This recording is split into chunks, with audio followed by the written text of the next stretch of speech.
I'm Richard Baer, I'm the district manager, so week 12, so we're moving right along. Thank you. So hopefully in the next set of meetings in the spring we'll do the same thing. No. So I wanted to go over kind of an oversight of where we're going as a team.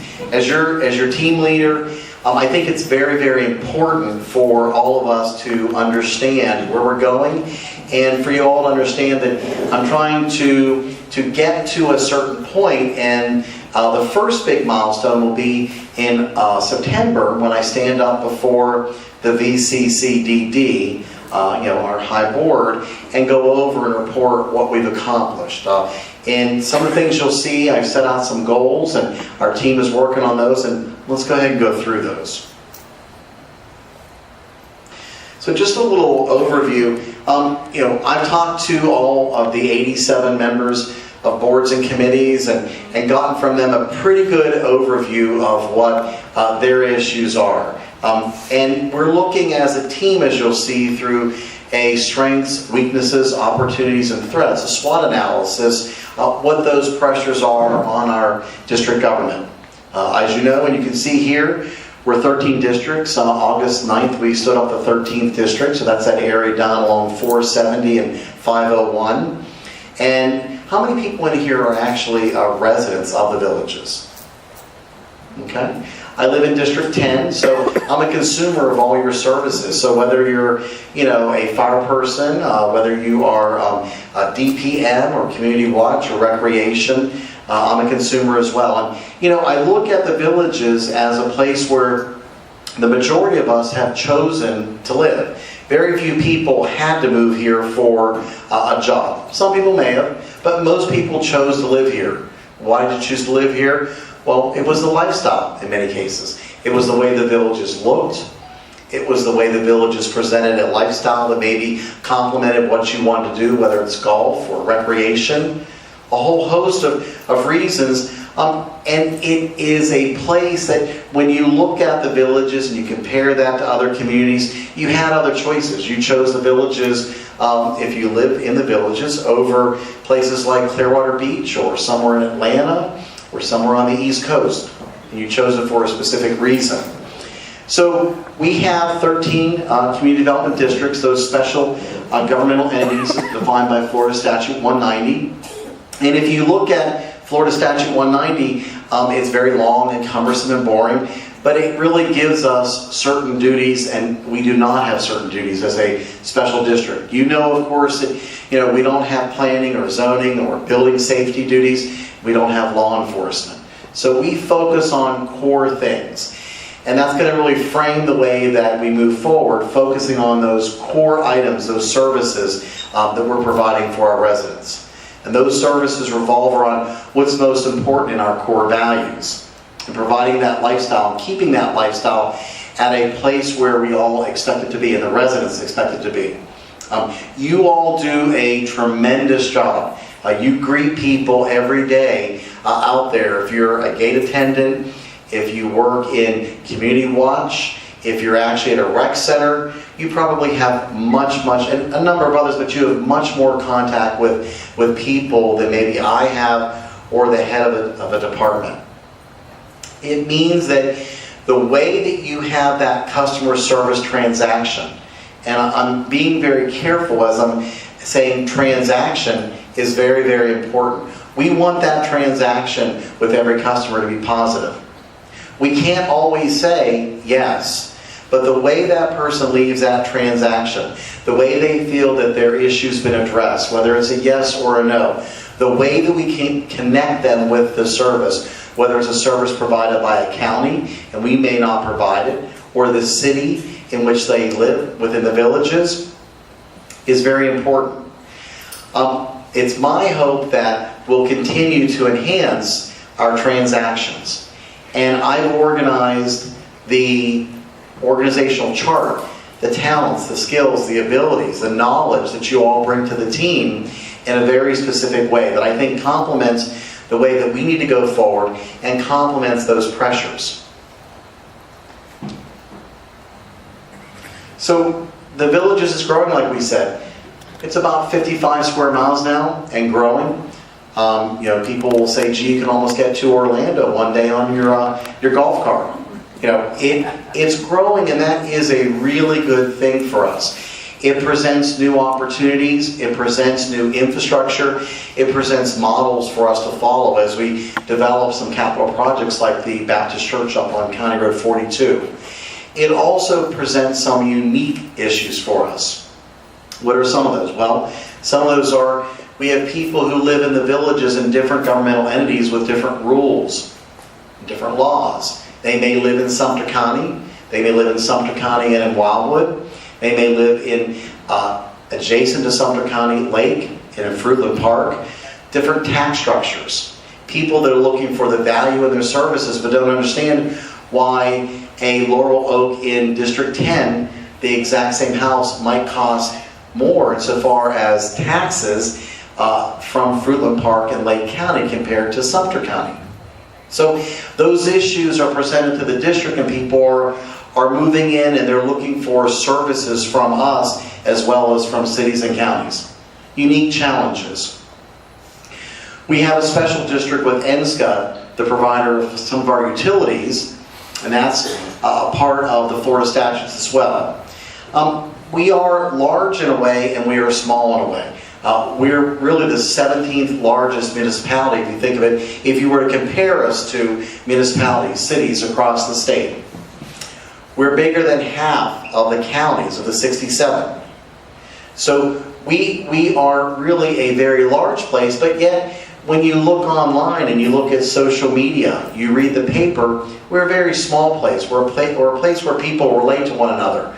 We're a place where many of you, if you work as a gate attendant, for example, you know most of the people that come in. So that's really that hometown feel. So I'm not going to go through these, the purpose, the vision, the mission. They all tie our core values together. If you haven't been, hopefully, have many of you been through Resident Academy? This Resident Academy couple? Just a few? Resident Academy is an excellent way for you, whether you're a resident, you're not a resident but an employee, to go through and understand how our government operates. All of the support departments, all of the functions. It really is an excellent opportunity. And these core, the purpose, the vision, and the mission, the core values, all sustain, all are pillars of the quality of life here. And they're the foundation from which the 87 elected officials and committee members talk to me about insofar as their desire to enhance customer service, to enhance transparency, and to build upon the team that Mrs. Todd brought forward to deliver quality services. We're going through sort of a change period where the leader has changed, the team members are all aligning themselves, and I appreciate that, and I thank you for that insofar as accomplishing what our goals and objectives will be that we're laying out. We're calling it momentum. We're trying to continue all those things that we actually started and enhance them. And you see some descriptions of momentum up here. This year, what I've chosen to do is to reorganize, working with my staff, my senior staff, and many of you, the organizational structure to complement what I actually bring to the table and you bring to the table to make sure that when I stand up in front of the VCCDD, I can say, these are the things that we accomplished. This is how effective we are in a very qualitative and a quantitative, measurable way. Establish organizational goals. My senior management team, your senior management team are working on a series of goals. We're working through SWOT analysis, those strengths, weaknesses, opportunities, and threats to the organization, and developing strategies to deal with and utilize each of those areas.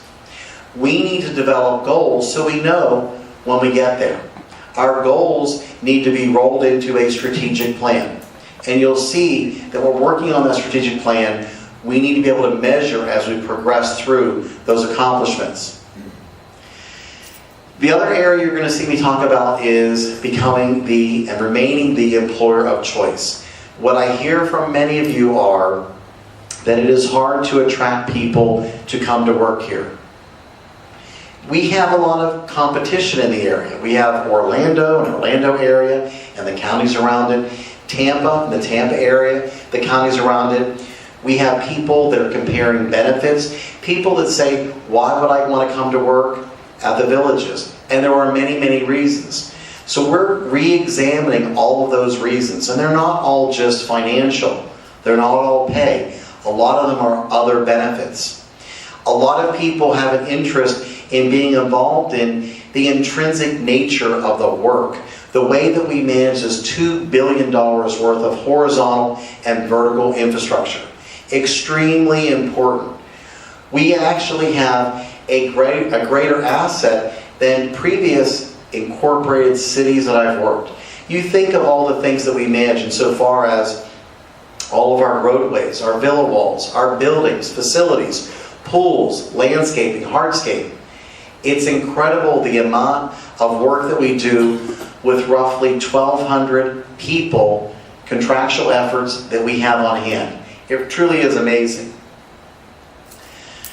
Insofar as initiatives, really the top things that are really super important in accomplishing our goals, first of all, enhanced communication. We're looking at the ways that we communicate with our public and with you and with the board members. I am trying to push out information to the board, to the committee members. I'm trying to make sure that residents, many of us are residents, that we actually can go ahead and follow those actions of those elected officials. We've changed our districtgov.org website. How many people have been on it recently? So, about half. So it's easier to follow. It's easier to sign up for e-notification. We're pushing out every month a district bulletin, every week, a district bulletin. It's so important for you all to submit to Carrie Duckett and her team those topical issues that are very important. We have looked at ways that we communicate with our residents, our customers.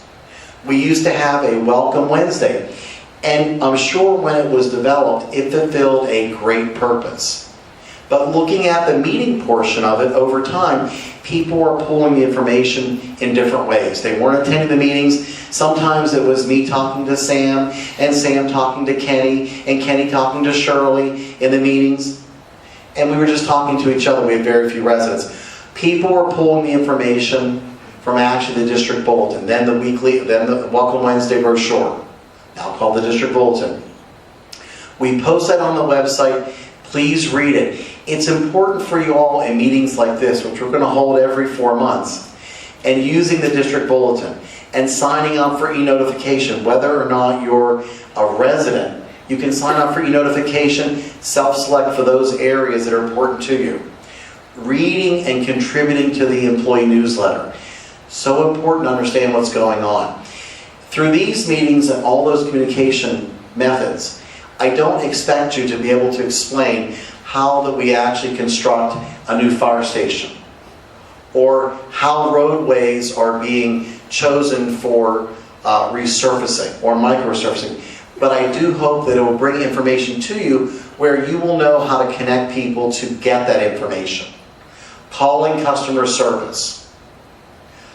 Calling actually the department that provides that service. Putting people in touch with being aware of the programs, the initiatives, and the systems that we're working through. Enhanced customer service. We all touch so many residents, and that is really one of the most important things to me. The residents form their opinion on those transactions.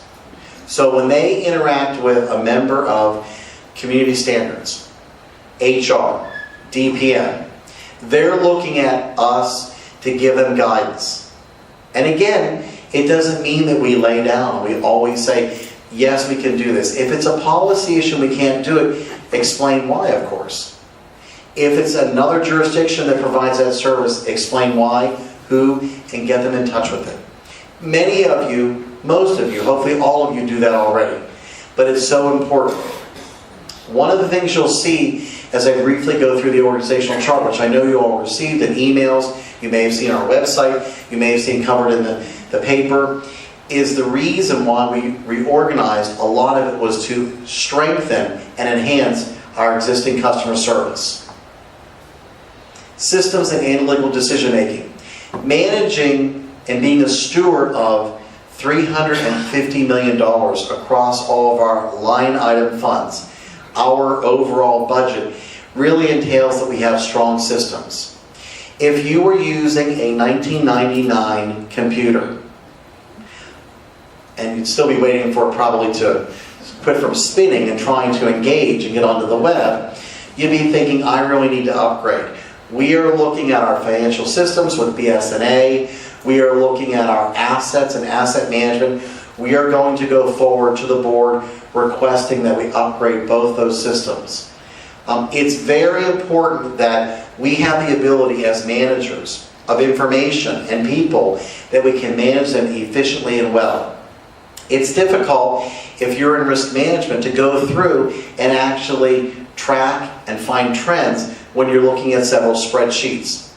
It's not a condemnation of the way we do things now.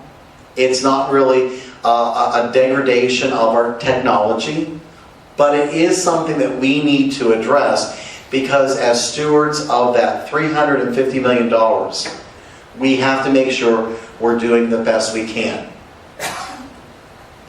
So this is the organizational chart that I've made the changes. And on the left-hand side, we have all of the financial, the budget, the purchasing, the risk management decisions, those financial matters all housed underneath Kenny Blocker. Now, where is Kenny? Kenny, where are you? So Kenny, stand up. Kenny is our assistant district manager. And so he is actually in charge of all the financial, the budget, the risk management, purchasing, all those project areas. Moving over to the right is Recreation and Parks, and John Rohan does a great job. We're going to tap him to increase and enhance the onboarding across all of our new team members. So that's very, very positive. There we go. There we go, John. So, Village Public Safety Community Watch. Enormously important what we do. I spend a lot of time with Chief Wolf, a lot of time with Chief Kane and their senior staff and battalion chiefs, spending a lot of time looking forward at the growth, both an opportunity and could also be perceived as a threat, because we want to make sure that we take this opportunity to provide that infrastructure to make sure that we have the necessary firefighting facilities in those areas, to make sure that we have the equipment that we need, to make sure that we're going through the accreditation, and make sure that the 4.4 minute of response time, which is the lowest throughout this county area, is maintained and even enhanced. Moving over to the right, Deb Franklin actually used to head up HR, and she still does, but not risk management. Realigned that, as I mentioned, with those fiscal, financial, budget areas under Kenny Blocker. Realizing that we needed a strategic plan, and we needed then to link that strategic plan to goals and initiatives and be able to measure those in order to be able to say, how are we doing? How much have we accomplished? Deb Franklin is working with and heading up with our senior management team the strategic planning initiative. Very, very important. Looking at how we're going to enhance strengths, utilize them, exploit, hopefully, opportunities, overcome weaknesses, and avert the threats and deal with them. Moving over to the right, resident services and communication. So Carrie Duckett headed up customer services, and that was it is a very strong area. Candy Dennis and her staff do a great job with community standards.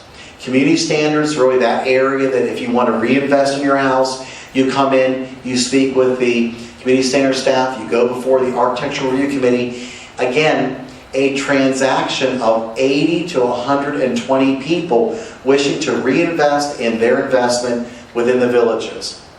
It may seem as an odd pair to pair up community standards and customer service, but when you think about it, the community standards group probably has the most intense interactions with people who want to spend thousands and tens of thousands of dollars and help them through a process. It all comes down to them understanding how to get through the process, how to address the decovenants, the restrictions, and how to make sure that we have that satisfactory customer service interaction, that transaction. Already they've been able to identify short-term, mid-term, and long-term benefits for those customers. Easy things like, and I say easy, everything's relative, easy things like utilizing the projector in the boardroom where the ARC meets. It seems elemental, but it's so important because you had a cadre of committee members, the Architectural Review Committee, members of the community all trying to follow along on smartphones and iPads and tablets and computers, and all on different pages across hundreds of applications. It could be a very frustrating thing. Looking at the application itself, after years of being in one state, looking at the application and making it so it's more easily followed. Reordering the items on the agenda. And these are suggestions that came from the public and from ARC members and staff. All things that really enhance the process. Midterm and long-term looking at other initiatives, making sure that things that don't have to go to the board, that perhaps could be board approved, that are more routine, and then people wouldn't have to come in and go through the process for perhaps a lower flagpole. People that come in and want a flagpole go through the same sort of review and process as if you want to put a second story in your house. Looking at those things, trying to make them more customer service friendly, trying to reduce the drag, the effort, the workload on staff. And when we do that, what does that do? Of course, we go back to the board and we say, these are the things we've accomplished. And also, by the way, it frees up money, it frees up time and effort to do things, to look at, to review for the employees of the team. Executive golf, that reporting relationship with Eric Van Gorder and myself will remain unchanged, as well as utilities and sanitation, we're handling through a contractor. So a little change there. But basically, trying to flatten the organization a little bit, moving up technology and board support services, Brittany Wilson. And Brittany back there, she's finishing her master's degree. Many people are getting advanced degrees, and that really is important. We have invested in her, and she has reinvested in the team, the district. Recognizing her skill level, her investment of time, money, and effort, our tuition reimbursement as a district, in her effort, we've said, well, we should remove some of those administrative duties. And just the other day, she said, wow, I see why working for you and doing the administrative and the board and technology would maybe be not good. So we actually were able to pull those off of her. It was related to me, not her abilities. Me being too, well, anyway, just me. So, and I know my limitations as well, so surround yourself with good people. So she actually is handling the board support with our clerk and her staff, excellent workers, and also the IT needs. Looking at two large projects we'll talk about, a wave of technology coming our way. We were able to take those administrative support functions for the senior management team off of her and hire someone from Sumter County, Tamara Hyder, to take that on. So really being able to realign those deck chairs, those people in the deck chairs, and the functions. So strategic initiatives, organizational goals. Again, customer service communication. Carrie Duckett and her team and a group of employees working on a strategic plan for communication. What do we need and what do we do and how do we do it in communication? Resident Academy, an excellent program. I mentioned it once or twice. If you haven't gone through it, register for it. We had 650 some people on a waiting list. People that are excited and move here, make a choice, and they maybe have a doctor's appointment and they can't come. And then because of the intense want to get into the program, we can't take them through for 2 or 3 years later. We've lost that opportunity to really impact that person and explain how the government works. What Sam Wortenby does in leading DPM. What actually are the clerk functions? What are the support functions of HR and procurement? We missed that opportunity. We have now gotten most of the people through, and the next session or so, we will get the remaining list and we'll be down to 0. And then we'll utilize that theater style that we're using now with the questions afterward to keep people going through it, to capture and build on that excitement. I mentioned Welcome Wednesday. We're looking at other methods of engagement. Government Day.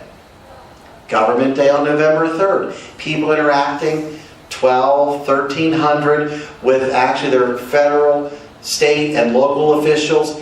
How do we make and enhance that? We've got parking issues, parking limitations. We're going to start shuttles. We hope it'll be very successful. We think so. But again, 350 more people can get there and experience a transaction customer service with their elected officials. I mentioned the strategic plan, procurement. Right now we have a rather decentralized procurement process. We basically handle procurement decentralized. If somebody needs supplies or equipment, there normally is someone in that agency department that orders them or multiple people for them. That's a very difficult way to achieve really an effective management of a large budget driver. Vehicles are managed in a very decentralized way. Right now, we have multiple contracts and multiple ways that vehicles are serviced and repaired. When you have 150, 60 vehicles in an organization of this size, and vehicles of different types, and vehicles, people like Chrysler products, and people like Chevrolets, and people like Fords, people like Toyotas, big trucks, small trucks, huge budget drivers. We need to look at how we can better manage that. And that's one thing that we're working on right now. Increased governmental synergy. We have a certain set of core functions. I'm not so sure that I'm going to step over here away from Sam, that the operation of signals falls in that core function area. It might. It might not. So we operate several signals, and that takes time, money, and effort, and a little bit diverts Sam and his staff away from some of their core duties. Maybe that should be better placed with the governmental entities that operate dozens and hundreds of signals. Maybe not. We're looking at that. It's an ongoing discussion, Sam. Oh, you see, I knew you'd have it. Okay, so maintain the momentum behind the scenes. What are we doing as your senior management team? So we're working on a number of things. I talked a little bit about developing strategic initiatives. We're going to be involving all of you. My hope is that when we reach out and we say, this is a X% or phase of the draft of our strategic management plan or the goals and initiatives, that many of you will say, I want to be involved. Mrs. Franklin will be looking at different teams and developing teams to go through the review of goals and the strategic plan. And I'm hoping that we'll have so many people volunteer during their workday that we won't be able to accommodate them all. That's my hope. Workshops. Enhancing organizational communications, streamlining communications within and across departments. It's so important. It is so important that we actually communicate well with each other. I've touched on my wish, my desire, my direction is please engage. Please utilize those resources. When you're a party to something and you see it's a topical issue and you know there's going to be major Duke Energy trimming of trees in Marion and Sumter County, make sure that you pass that along to Carrie Duckett and her staff. She can include that in the district bulletin. When you have a major development at a recreation center, make sure that John Rohan knows about that so it can be included in the newsletter, the district bulletin. It can be discussed at our staff meeting. And it's my hope that everybody in here is in some way having a monthly, quarterly, semi-annual staff meeting. I've been attending the Parks and Recreation, Recreation and Parks. So everywhere I work is in Parks and the Recreation and Parks staff huddle meetings. Very, very valuable. People hardworking out there. I mean, inside and outside, day in, day out. Community Watch, red and blue teams. Going out to the gate attendants. Sam Mortonby staff meetings. I have my own staff meetings. It is critically important to stay involved. There is no reason why anyone in the room cannot be involved and have a general understanding of what is going on in the district. And if you are being blocked by someone, then you need to let myself or Mr. Blocker or Deb Franklin know, and we will connect you with the information. Project management. We are all project managers of information and our people, capital projects, programs. Each one of us. Deb Franklin through the District University and different training opportunities will be sending out project management, organizational development, and key technical training opportunities. And please utilize them. Employer of choice. So we have, I mentioned, we're going to be undertaking employee onboarding, a different way of doing things. You see we're taping this. We're going to be putting it online. We want to make sure that people who weren't able to attend have the opportunity to understand kind of this overview, where we're going. The VCCDD just approved the comp and pay study, realizing that pay is just one element of your total compensation package. We're looking at that. We want to make sure that we're not disenfranchised or unable to attract the brightest and the best and retain people. The Enhanced Payroll HRIS programming, important initiative. District University, the training that's rolling out. Please avail yourself to it. Just a couple words on capital projects. There's a couple that aren't up here. The wood shop is not up here because it hasn't been formally reviewed, considered, and approved as of yet by the Sumter Landing Board.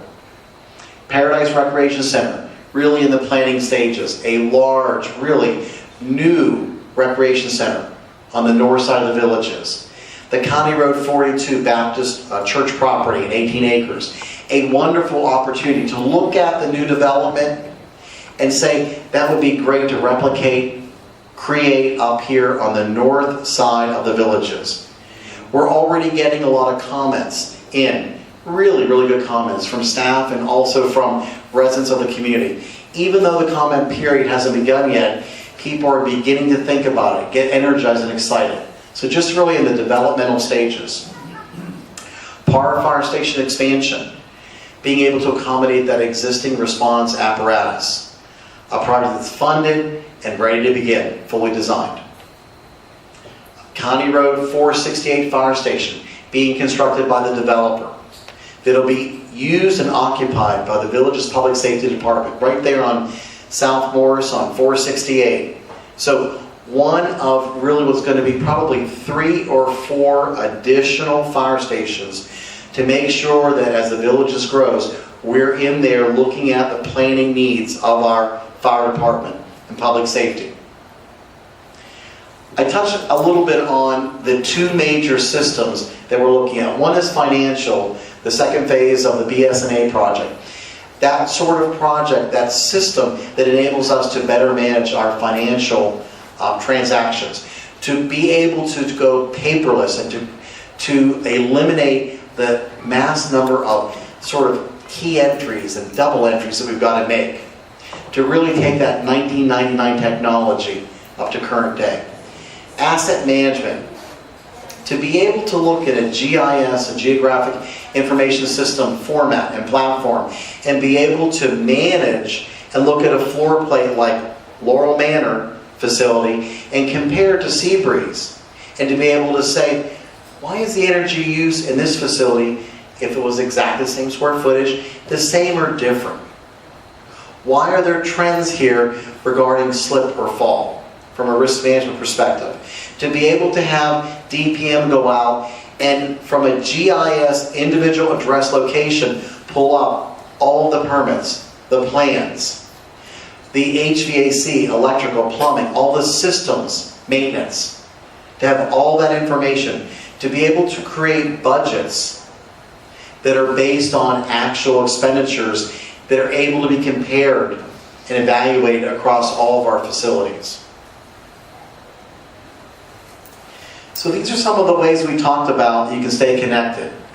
And what I really encourage you to do is to stay connected, to engage. We're providing this and a number of other opportunities because what you're saying to me and the senior team members is, I want to understand, I want to be engaged, I want to be a part of the development that's called the villages and the district government that owns and operates and maintains all that infrastructure. And we do want to hear from you. We'll be sending out some additional SurveyMonkey. We'll actually have some opportunities for you with strategic planning, with our communication plan, and a number of other initiatives for you all to engage.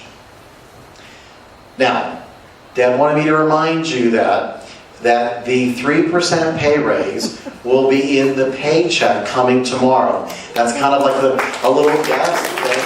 They worked very hard to get that in there from October 1st. Yep. And that's our next meeting where we'll do another update. We may mix up the format a little bit. The information will change as we progress along. But I thank you for coming.